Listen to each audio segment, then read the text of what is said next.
started. I am making this announcement in compliance with the Open Public Meetings Act, being Chapter 231, Public Law 1975, Laws of the State of New Jersey. Planning Board Secretaries prepare to schedule the meetings of the Planning Board of the Borough of Kenilworth for the year 2025. Has posted a true copy of the schedule on the bulletin board located at the front entrance of Borough Hall. Has mailed true copies of the schedule to the local source in the Star Ledger and maintains a copy of the schedule in Borough Hall. Accordingly, the notice requirements of the Open Public Meetings Act have been satisfied in regard to this meeting. Can everyone stand for the Pledge of Allegiance?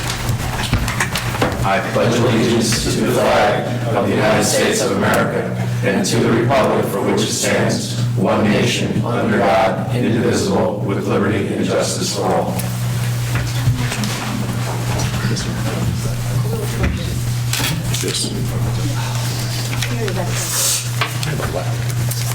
Okay, roll call. Mr. David? Here. Mr. Demondo? Here. Mr. Clementi? Here. Mr. Cantina? Here. Mr. Mazzio? Here. Mr. Scuderi? Here. Mr. Grimaldi? Here. And Mr. Puglisi? Here. And Mr. Scarice? Here. Okay, we have a quorum to proceed. First item is approval of the minutes from our meeting on January 9th, 2025. Would someone like to make a motion to approve the minutes? I make a motion to approve the minutes of Okay, we have January 9th. Motion made by Mr. Clementi. Do I have a second? Second by Mr. Pantina. All those in favor say aye. Aye. Aye. Anyone opposed? Okay, minutes are approved. Communications, Madam Secretary? No, Vice Chairman, no communication. Okay, we have no communications, which means we can move right into our applications.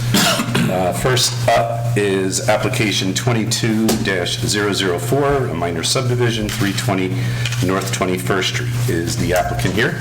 Good evening, Mr. Chairman, members of the board. Stephen H. Herman of the law firm of Davenport Morgan et al., appearing on behalf of the applicant. We worked here previously back in December.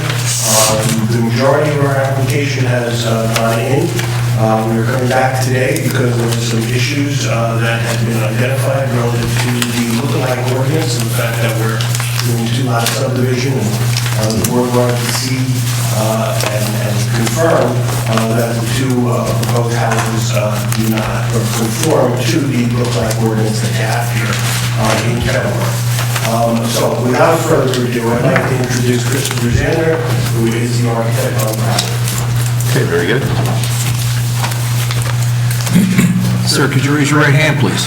With regard to this application, do you swear the testimony that you're about to give shall be the truth? I do. Could you state your name and spell your last name, please? Christopher Zander, Z-E-H-N-D-E-R. Z-E-N-H-T. Z-E-H-N-D-E-R. Right, and your first name was with a C or a C? Thank you, sir. This is swearing. You want me to swear in? Yeah, why don't we do that? Let me swear in Kevin, our board professionals. Gentlemen, with regard to this case and the second case we have on this evening, do you swear the testimony and comments you may give shall be the truth? I do. All right, and for the record, it's Kevin O'Brien and Christian Cueto, engineer, planner. Okay. Thank you. Mr. Zander, do you give the board the benefit of your educational and professional background? Yes. I attended the New Jersey Institute of Technology, graduated in 2000 with a Bachelor of Architecture. Registered in the state of New Jersey through examination as an architect, as well as approximately 11 other states at this time. I have been practicing for over 20 years as a registered architect, and my license is over the standard. You're also a licensed professional planner, is that correct? I'm also a licensed professional planner and professional engineer, although I'm not testifying in those capacities, so just on the architectural plans. I just wanted to thank you that you have triple credentials. It's very odd and weird. Any questions on the board on credentials? I think we're good to go. Yeah. Thank you, Mr. Chairman. You are an attorney, because that's a heavy mantle to carry. Happy to keep it light and architectural. With that all being said, you did do some architecture drawings on the project? We did. My office prepared the plans that you reviewed previously, as well as the renderings that we submitted for this hearing. They were prepared under my supervision. So the reason I asked if you were a professional planner, yes, so the reason I asked you professional planner is because you had to do some research of the municipal ordinances relative to the roadside ordinance, correct? Yes, I looked at section 120-17.5, which is the building site design standards, bullet point C, which deals specifically with residential. And in your preparation of these renderings that I'm holding, which happens submitted, so we're not going to mark them specifically as exhibits, but can you explain how these two structures conform to the roadside? Certainly. The goal of your look-like ordinance in very brief summation is to create appearance of individuality between adjacent homes to avoid the appearance of large, undifferentiated project. Each individual dwelling should have adequate interior living space, no maintenance, high quality, aesthetically attractive materials should be employed, and there should be easy access to outdoor space and parking, as well as a safe, well-lit environment free of traffic congestion. Some of those elements overlap the site plan, which we testified to previously. I wanted to hit the things that differentiate these two models for your benefit tonight. Firstly, between the two facades, we have differing roofs. They're both gables, but one is a transverse, and that it runs across the site plan and creates a different massing. And then the other is a nested gable roof, which creates a different effect where from the eave line, the roof supersedes and it has a more squat massing. In terms of exterior finishes, we use hardy clapboard siding on both. But with differing colors, we have a lighter gray and a darker gray. One of the homes also employs fieldstone accents around the entry porch at the foundation. In terms of windows, we have individual 6/6 double hung sash windows on one facade. The other facade has a similar window style, but we've clustered the windows, we've molded them together, and traditionally you have like a pocket waiting there, they call that mulling, when you're joining, and they're more centralized to break the fenestration up a little bit. In terms of the entry door, the one entry door is a single craftsman style entry door with two flanking side lights, forward side lights. The other entry door is a pair of doors. In terms of the color schemes I alluded to before, one of the color schemes is a light gray clapboard siding with black accents at the eaves, with standing seam metal porch roof. We have a water coursing that runs between the foundation and the clapboard siding at the entry and garage doors. And then we have the medium gray stone accents on that house at the entry porch. Foundation with white window frames, and we also have white corner boards and casing around the windows and doors. The other house has a dark gray clapboard siding with contrasting white gables. We have asphalt shingles on that roof. At the garage entry, we have medium gray stone accents at the foundation only, white window frames, corner boards, and we also have a porch railing and casing trim on that one. Ultimately, the goal was to use materials that we feel are appropriate, and as your ordinance requests high quality. There's no vinyl siding on the house. We have metal roof, we have stone veneer, but also to differentiate them in terms of the massing by changing the roofs up and the clustering of fenestration of the windows and the doors. And some other color changes as well. Okay. That addresses the issue of look-like ordinance.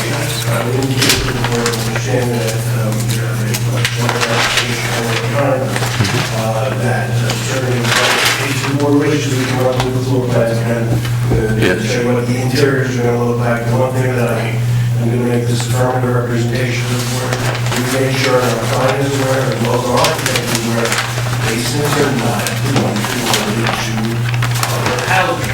Right. You know it, we recognize it, whenever a client comes to us and talks about these types of properties, we make sure if they're aware of that, And when we are able to work on design, we're not always allowed to work on the design, unfortunately, but when we are, we make it a point to do that. So my client is here to answer any questions, and the other representation I want to make to the board on behalf of the client is that he is going to be the builder. He is not just subdividing this and then selling the lots individually and hoping that the people are going to come in and actually build what he showed.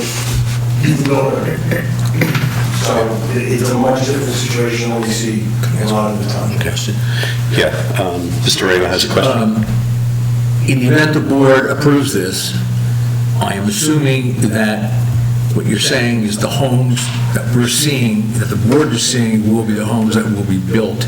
These are not generalities. This is it. That's the plan. Okay. You know, as having represented builders as long as Steve and I have, we recognize that the economy of things sometimes gets in the way. So this is what our client's idea is right now. If for some reason he is approached by someone who doesn't want to build one of these two structures and they want to come in and customize it themselves, they're going to be told by us they got to come back to the board. Okay. So the board's approving these two applicants. Right. My office has done a number of projects for this applicant, and our past experiences are that he builds what we design. We work with him in our office and yell at him, and when we have to shape something into a municipal, and it's a digestible municipal standard, but we haven't had any experience where they're going to build something else. Okay. Before I open to the board to see if there's any questions, our professionals, Kevin or Christian, anything you want to ask Mr. O'Brien? Just to clarify that the architect of record is, I guess, Christopher Zender? Yes. Did I miss that on the title block? It's on the title block. I'm not sure. You might have received these without the title block. Yeah, well, we have an initial signature, but without. And listen, you got them on video, you can sign up each, and it says DVR. Thank you. Okay, does any board member have any question for the applicant? I'm just wondering, in something like this, you know, we see the elevations, the design, are we locking in terms of building materials? I know you mentioned, say, hardy plank, but you had mentioned economies of scale. Are we bringing it to that level of specification that's locked in? Like if you had a hardy plank siding plan and then decided to approach us with something similar with a clapboard vinyl siding? Well, here's how I'm going to answer that. Yeah. The resolution compliance issues that we have to address, we of course will address them as we go along. If for some reason that there is going to be a change in any of the materials that are being represented to you now, we are going to advise the board, we're going to advise the building department, because we have to come in, we have to get our building permits, and we have to be accurate in what we're going to do. So if there is going to be a change in the materials because the owner, the potential owner, doesn't like gray and he wants it to be yellow, we understand that that is not going to be an impossibility to change the color. But we respect the municipality and we have to work with the municipality. And so you guys are going to have an opportunity, if you want, for us to come back if the building department is not satisfied with what we're presenting is in conformance with what you guys have approved. Guys, I have to apologize to the whole thing. That's fine. The application that's in front of you are these drawings. Yep.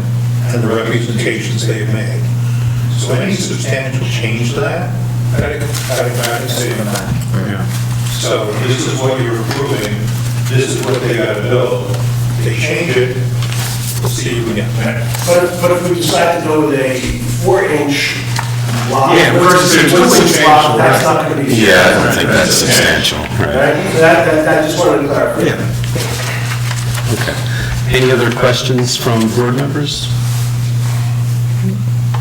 Okay. Then I guess we're at the point where I'll entertain a motion to either approve or deny the application.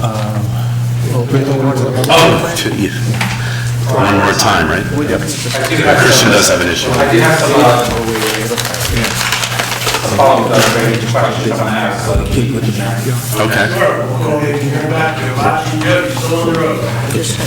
Maybe 2 months ago, we still on the road. Just for the record, could you state your name and spell your last name again, please? Joseph Bacci, B-A-C-H-I. And again, as Steve said, you're still under oath. Gotcha. Go ahead, Christian. All right, just a few things. Based on my letter dated February 5th, for the drainage report, just on record, the proposed improvements will contain in the difference between the pre and post drainage. That's correct. And this is not my letter, but I want to add these. For the, there is no overflow for the seat pits in the back. I was wondering if maybe either put some leaf holes along the retaining walls or overflow pipe go into the retaining wall, just so that in case there was any flooding, it doesn't go back to the owner's house. Flow out. Yeah, my thought was to do in case the water storm would overflow back out through that French drain. Okay. Over the wall? Yeah. Okay. And you also provide a O&M manual. Yes. That's it. Okay. Can I just make a comment? Yes. You, the applicant, you, Mr. Marsh, you've been here several times. When I count, but we'll say several times. And I have to say that the architect renderings and those renderings are nice. I know that's not you, but I'm just saying is that the present design on the site plan, without getting into the stormwater management design and stuff like that, looks a lot better than we started out with. I mean, with the trees and double wall on the back, and I wasn't sure they asked for dove egg stones or something, I don't know, whatever. But goose egg stones, I mean, it looks really nice. Yeah, I appreciate your I guys' really feedback. no major storm that's going to come over, but yeah, it looks really nice. Appreciate you guys, your comments, on the whole Yeah. process. So I think it's definitely improved. Okay. One last time, any other board member? All right, then I will entertain a motion to open the hearing to the public. Do I have a motion? Motion made by Mr. Clementi. Do I have a motion? Second by Mr. Mazzio. All in favor? Aye. Okay, this hearing is open to the public. Oh, I'm sorry. If there is anyone out there who would like to speak on the record regarding this application, please step forward, state your name and address for the record. Okay, seeing no one, can I have a motion to close the public portion of the hearing? Okay, a motion by Mr. Scuderi, second by Mr. Demundo. All in favor? Aye. Aye. Anyone opposed? Okay, hearing is closed. So, I jumped the gun previously, but now I'm ready to entertain a motion to either approve or deny the application. Would someone like to make such a motion? I see Mr. I'll Grimaldi. make a motion to approve with whatever conditions were left on Lou's list, but again, thank the applicant for working with us and changing the plan to be what it is today. As Mr. Bantina said, it's a far stretch from what they first came in with, and it looks much better, and I think it'll also serve their neighbors well. Okay. Do we have a second? I'll second. I have a second by Mr. Mazzio. All right. With that, I'll entertain roll call. Mr. Scurries? Yes. Mr. David? Yes. Mr. Demondo? Yes. Mr. Clementi? Yes. Mr. Pantina? Yes. Mr. Mazzio? Yes. Mr. Scuderi? Yes. Mr. Grimaldi? Yes. And Mr. Puglisi? Okay. Yeah. We got enough? I have 9. Yeah, okay. All right, the application has been approved, so, yeah, I guess the resolution will be memorialized at next month's meeting. Thank you very much. Thank you. Yeah, thank you guys for working with the borough to come up with.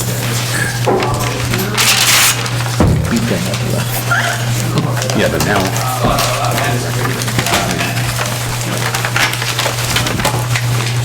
This is a big difference. Oh, yeah. one of this. It looks different. She has access. Roof lines. I've seen it. They got a gate. Those are nice homes. Do they own this piece of property? When you come down. Isn't that the one that subdivided out separately? Thank you. Good night. To walk into That's not working? to those designs. Yeah, yeah. So I'm just saying. So they don't have access. Okay, gentlemen, you ready for the next, Mr. Pentina, you ready? Okay. All right, so our next application is 25-002, Onyx Minor Subdivision, address 2000 Galloping Hill Road. Is representation here? Good evening, Mr. Chairman, members of the board. Jason Sabella, This is an application for lot 181, lot 1, or also known as 101, 2000 Galloping Hill Road. As the board is probably aware, and the town is aware, the applicant owner has been working very diligently with the town, and the town has been working, as I think, diligently with us as well, in terms of developing a redevelopment plan for this site. The site is currently vacant with connection to buildings, some of the land that's there, and the goal is to redevelop this campus and have the coverage again for the municipality as well as for the owner. The application that we're before you this evening is pretty straightforward. It doesn't really deal with development of the site as of yet. It's for a minor subdivision of the property. So the property is currently one lot, that's approximately 107 acres, very large site. The goal is to just divide it into two separate parcels, which is why it's only a minor subdivision, despite the size of the property. So the subdivision here will contain two lots, a proposed lot A, which you see on the plan, and a proposed lot B. So proposed lot A consists of 35.9 acres approximately, if you want testimony from the engineer, and then proposed lot B is essentially the remainder of the campus, which is approximately 71 acres. So that's what we're dividing this up into, just two lots. Now, let me just give some context as to the purpose behind it, and your planner in his letter properly indicates why are we doing this, what's the purpose behind it. So first and foremost, it complies with the redevelopment plan, so the municipality adopted the redevelopment plan for this property, and the subdivision completely complies with that plan in terms of the bulk standards for the subdivision. So that's one reason that it complies. The second reason is that we have an occupant data center use that is going to occupy proposed lot A and have agreements to do so. So on proposed lot A, you will have what I call the vacant parcel. So the property closest to the road near the parkway is a vacant grassy area. They have an agreement to occupy that area. They also have an agreement to occupy building K11, which is on the site, you see on the plan as well. So the goal is essentially to break up the campus so that they can utilize that piece, 35 acres. It makes it more financeable so that the owner, along with its occupant, can finance the property in order to develop it better for the municipality, develop it for themselves, so that they can get it up and going. In addition to that, there's a lot of internal, I'll call it community infrastructure on the property for the campus. There's a co-generation plan, and a lot of other things. So we want that to stay on the, I'll call it the remainder parcel, that the owner will deal with separate and apart from the data center use. So that's the purpose behind it, and that's maybe why the shape, I'll call it, is a little unique versus what the word may typically see, which is a perfect square or rectangle with regards to a subdivision. But there is a method to the madness, is what I wanted the board and its professionals to understand. So with me this evening, I have one witness, our engineer from Mining and Engineering, to provide testimony in connection with Mining Subdivision, Daniel Viola.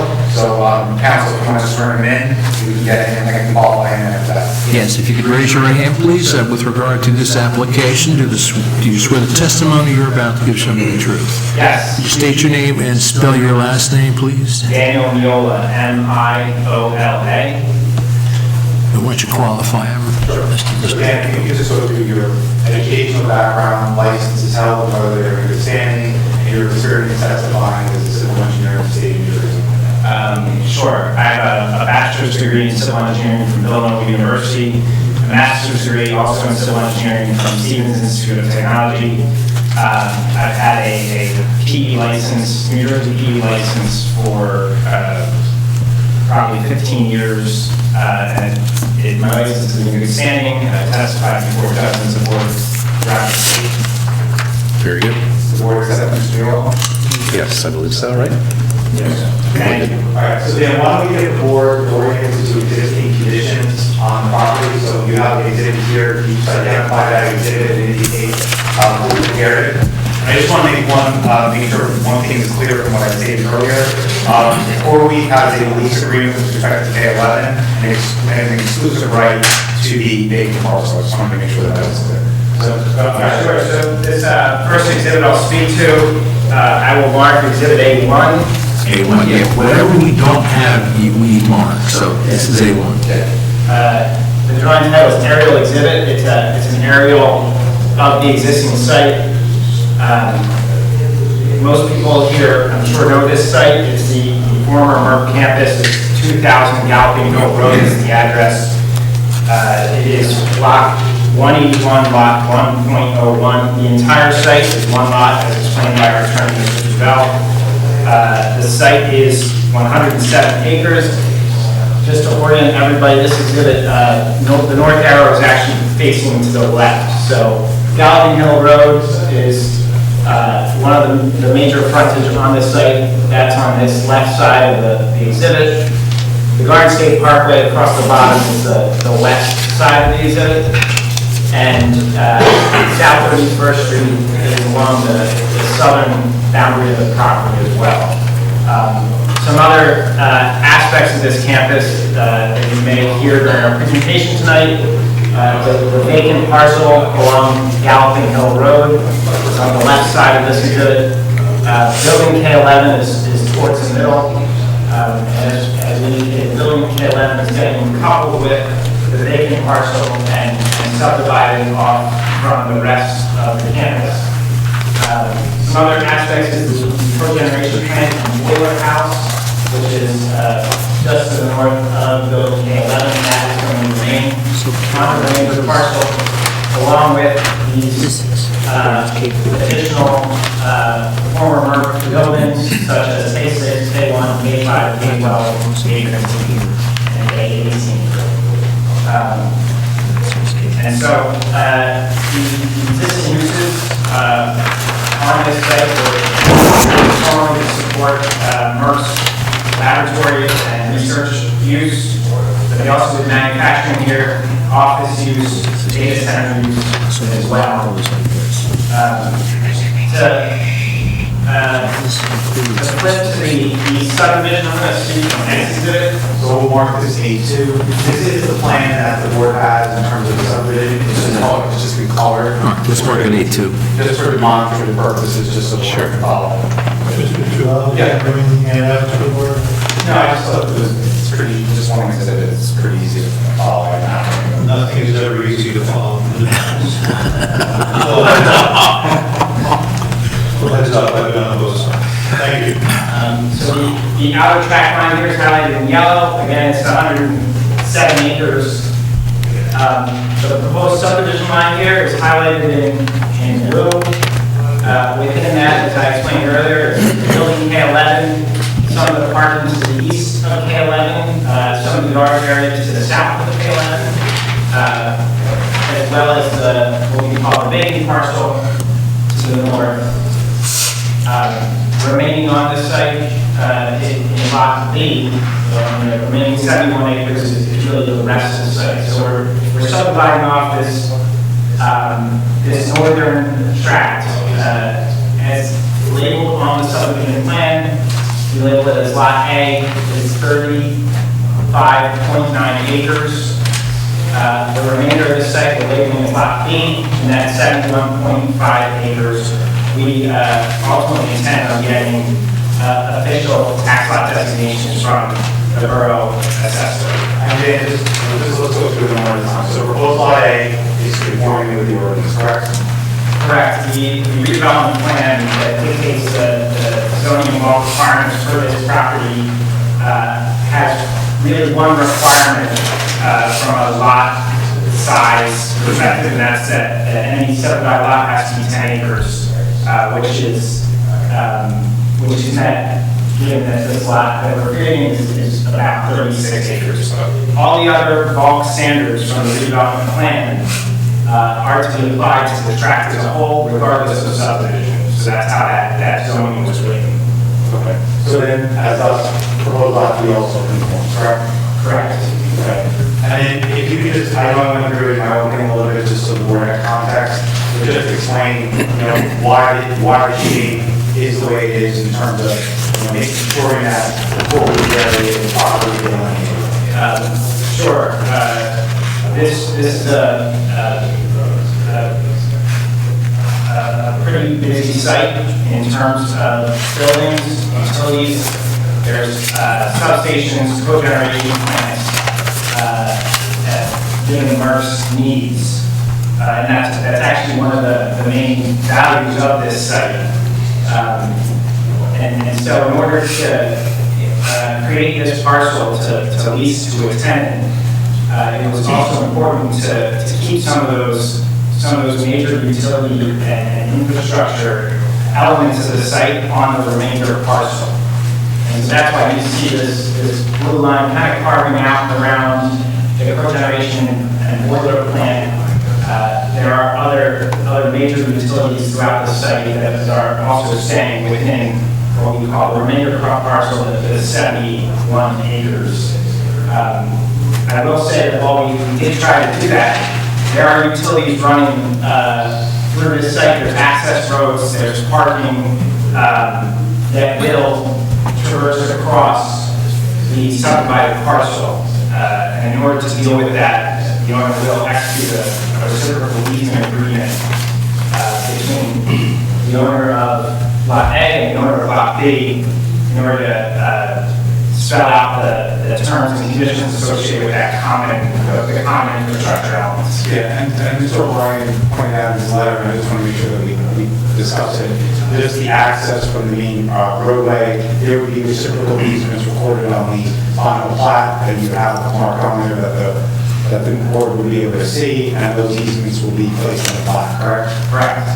So excuse me, so what you just said, that means that Lot A will have access to the Washington Avenue driveway? Even though the Washington Avenue driveway is part of the Lot B parcel? So, can you just explain that? Correct. This lot we're creating will have an access easement to this, to the main entrance to the site off Gallagher Road. It will. That'll be on this well, is that on the recorded version of the subdivision. Okay. Yes. You had a chance to review the Harbor Consultants letter? Yes, I can agree to comply with the comments contained in that letter. Okay, great. And then I believe we hit all of Mr. O'Brien's comments. I think the big ones we had that were just explaining the shape of the property and also the easements. If there were anything else that we didn't take in your letter, I think the Harbor letter is more technical comments in terms of confirming that certain things were added to the plat in terms of technical comments as it relates to survey, which we're happy to comply with. But I just wanted to make sure Kevin, that your comments were mainly about, I think the shape as well as the easements that would be appropriate for both sites. There were a couple of other questions that were posed. For instance, going back to Steve or Charlie, so you're saying that there's going to be a cross-access for Lot A through B to get back to Alpino Road? That's correct. And does that also apply to the Washington as well as Board Member Pantino? Yes. Okay. How will parking be assigned? So while we are introducing subdivision line through the site and splitting this property into two, we aren't changing the parking or building area or building uses. And so given the parking is restricted in the redevelopment plan to be common throughout the site, and you look at it on a track lot basis, that statistic isn't going to change. So on Lot A, which includes parking. That parking in the hole in the donut part of the subdivision, then my parking on Lot A is in that particular area. Correct. Okay, that's why those parking spaces in proposed Lot A were included in Lot A, because they're part of the agreement with the tenants to have those spaces. Okay. And then the building in the bulge there is labeled K14. Is that 14 or 11? 14 is shaded. It's 14. K11 is the one that's staying. She Christians. Okay. Where's K11? K11 is within the proposed Lot A. Okay. Okay. So the parking for 14, which stays within the Lot A, will have its parking adjacent to it there on Lot A. The project for K14, which I believe is the cogeneration plant, it really exists around that cogeneration plant. It's a utility structure, so it doesn't really have parking needs, aside from maintenance personnel. And when they service this building, they kind of drive up to it in parking lot. Is the cogen supposed to stay at this point, or is that beyond your thoughts at this point? Yeah, I believe it is, but we don't have any, there's no plans on where with respect to the cogeneration plant. We have been told within the last year that certain utilities to the site needed to be replaced, updated, revamped. Just curious as to whether that included the cogen. I don't know if I can get to that answer either now or offline, where we can talk about that. Just curious if it was on the radar.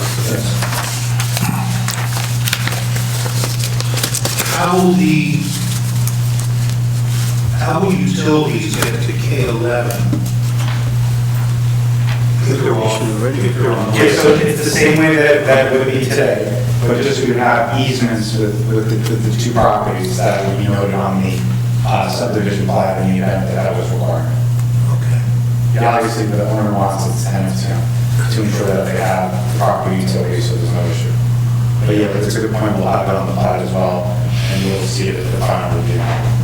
Okay. Item E asks, what are the current uses on the property? It's just, if you want to go through that, I think Dan actually said some of them. Yes, office, research, laboratory, data center, and we need a little bit of manufacturing as well.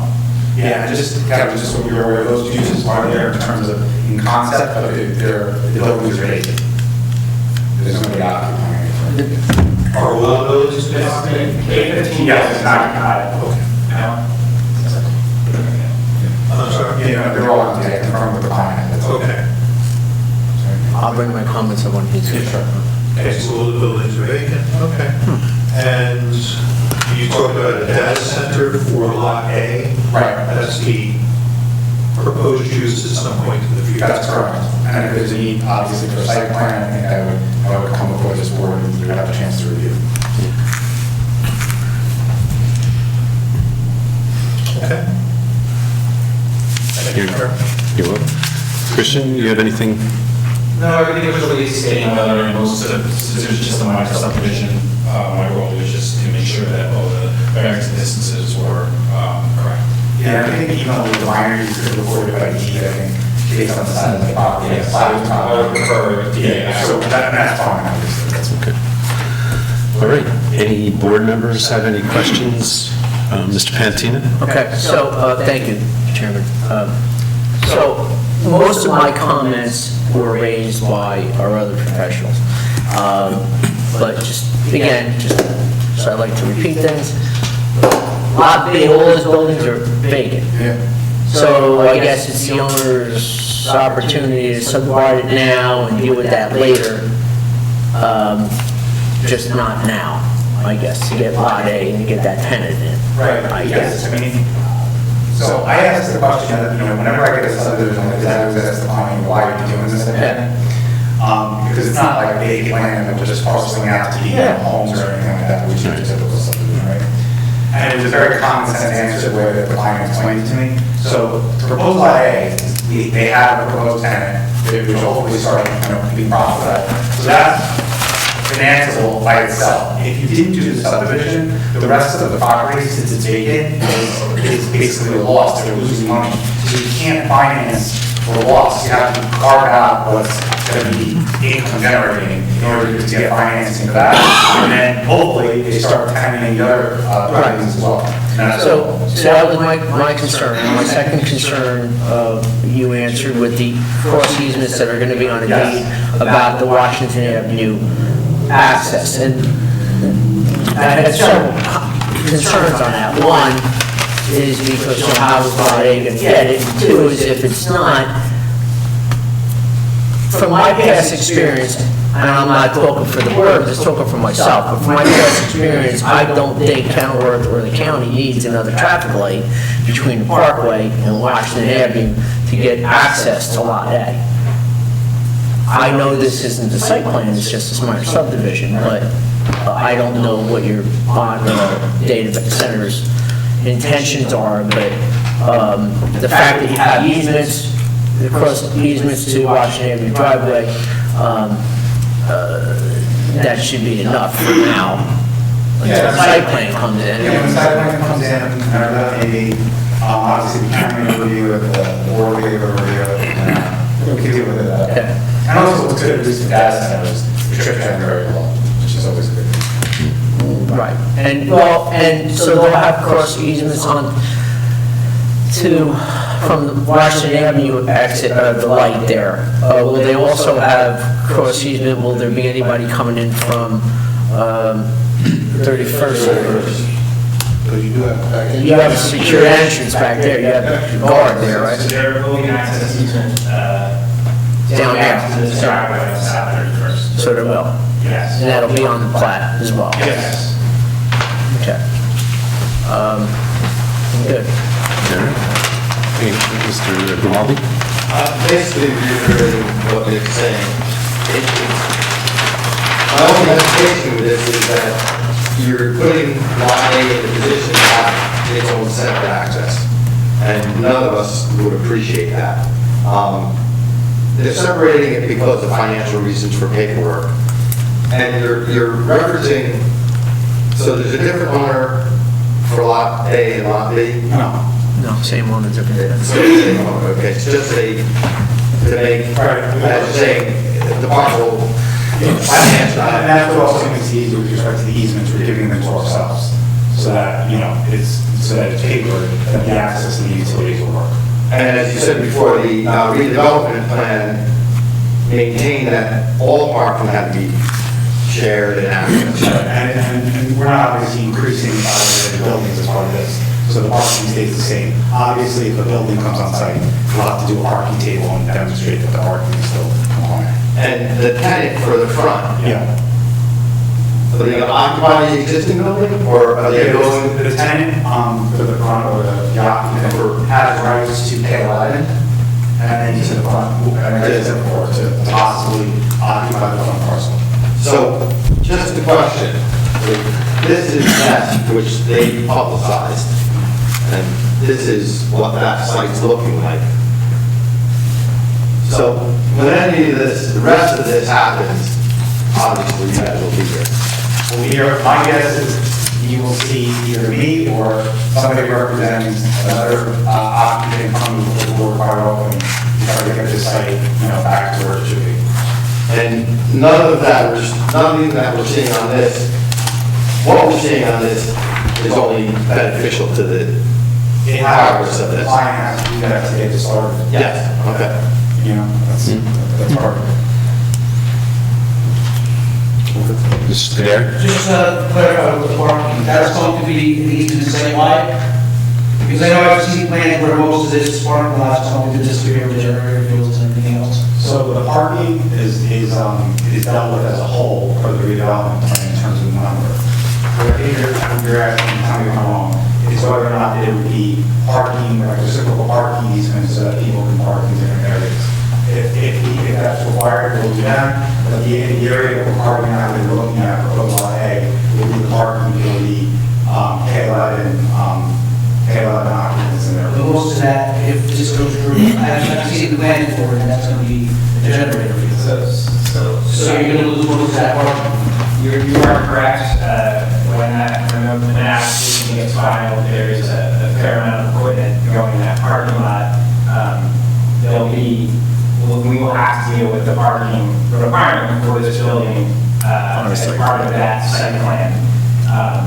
But the plan is actually these additional spaces to the west. The bottom on the bottom of the bottom, We have to comply with the law. We'll tell you about that when we're in the second.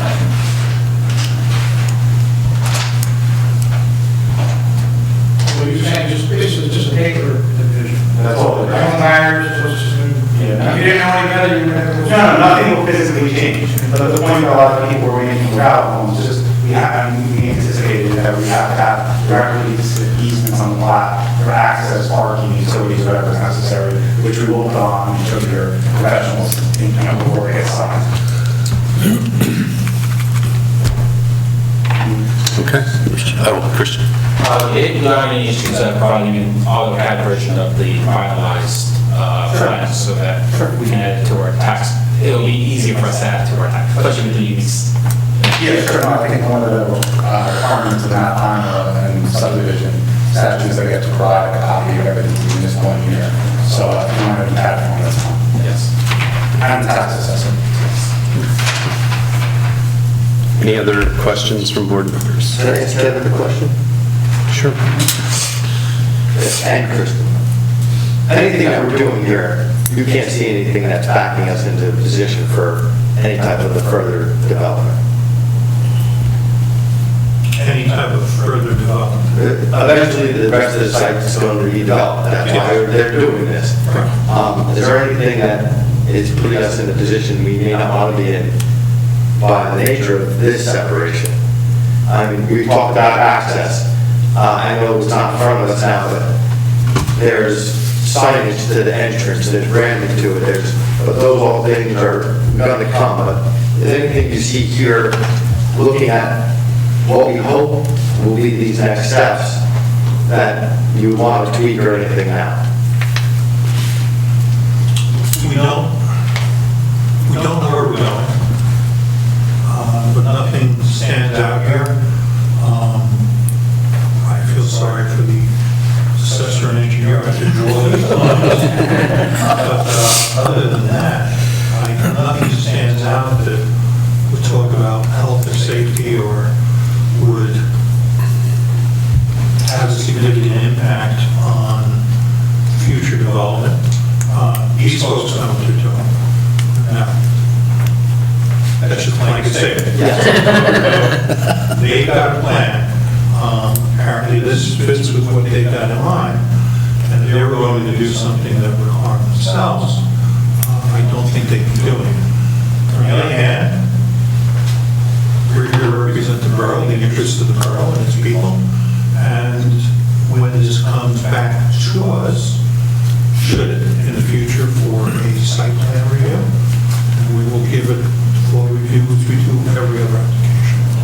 So the only other thing with that, I think it's time that then we would do this, not now, but, you know, there used to be a sidewalk on the majority of this area in there. Those type of public improvements. Site plan.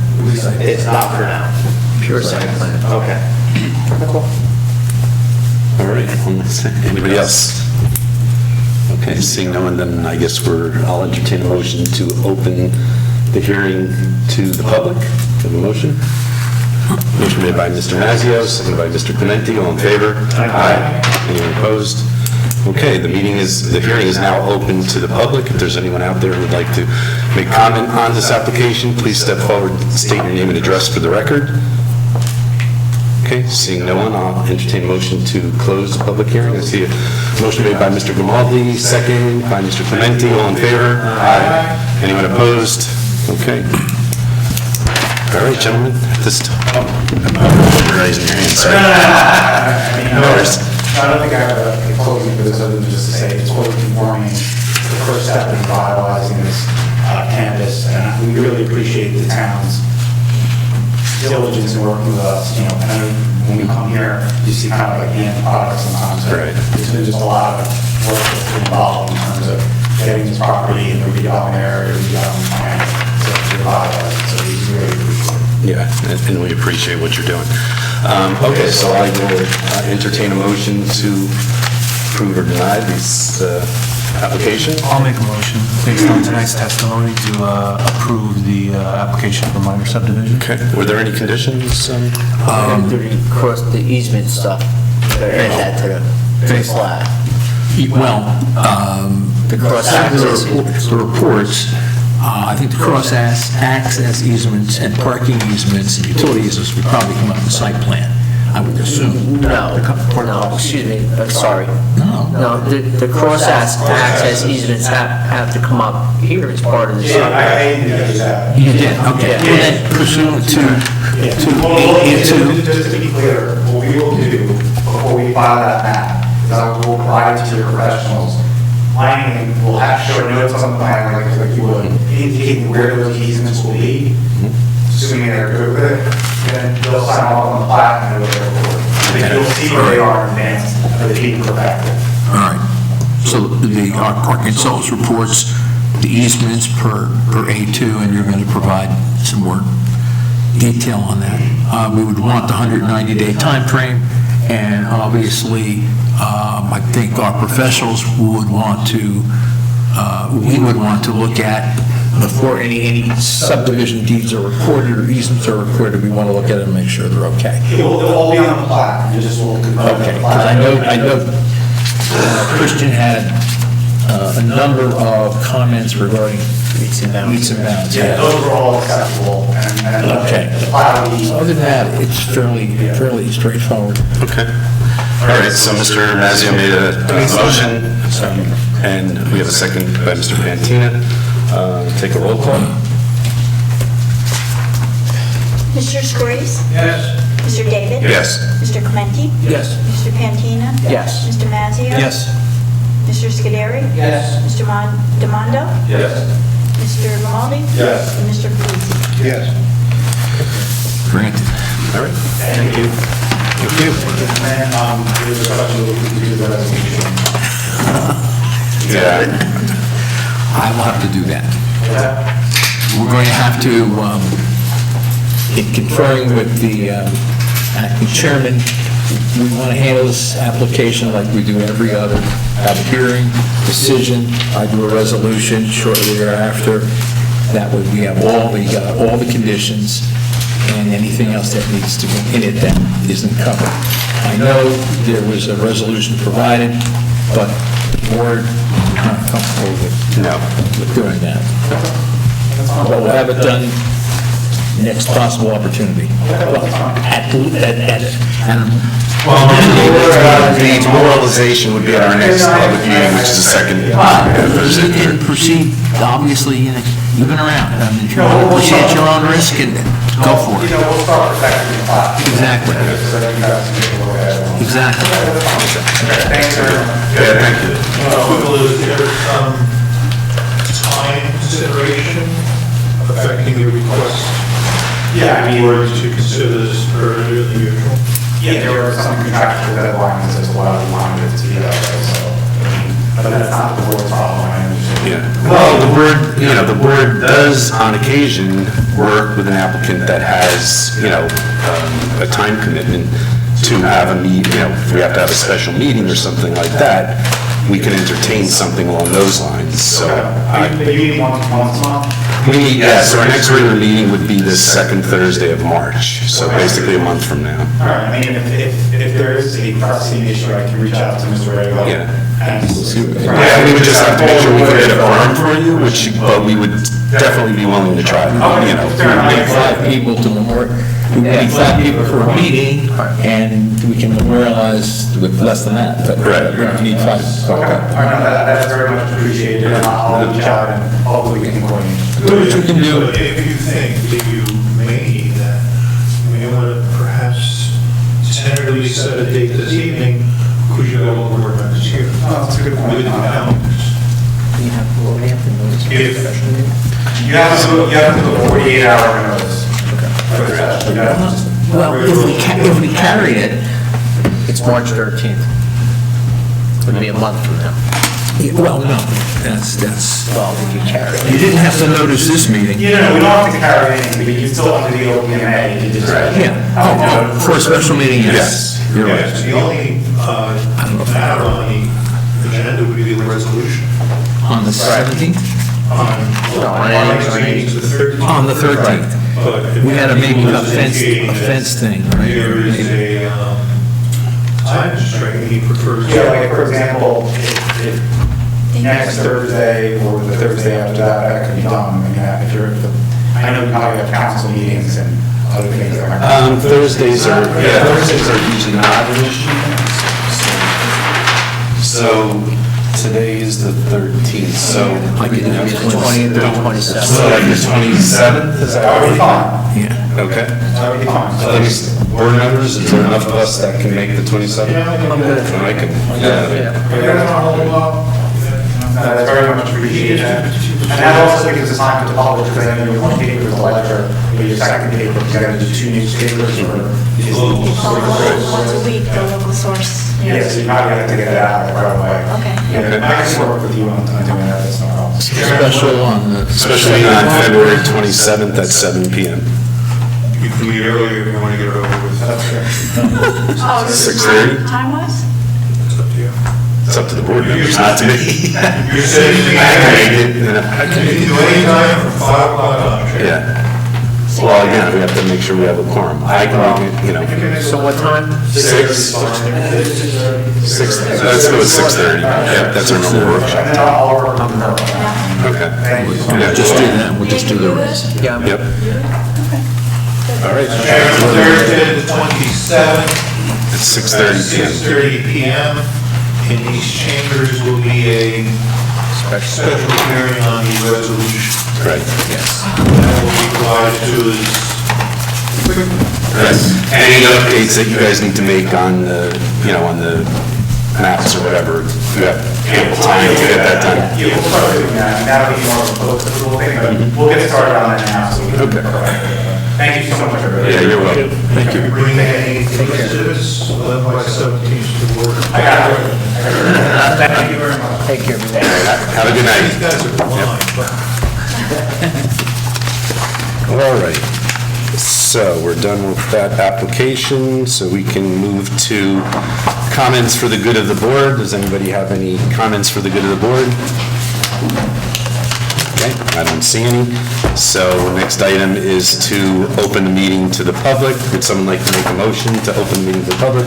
A motion made by Mr. Clementi, second by Mr. Demondo. All in favor? Aye. Okay. This meeting is now open to the public. If there's anyone in the audience who would like to make comment, please step forward and state your name and address for the record. Seeing no one, can I have a motion to close the public portion of the meeting?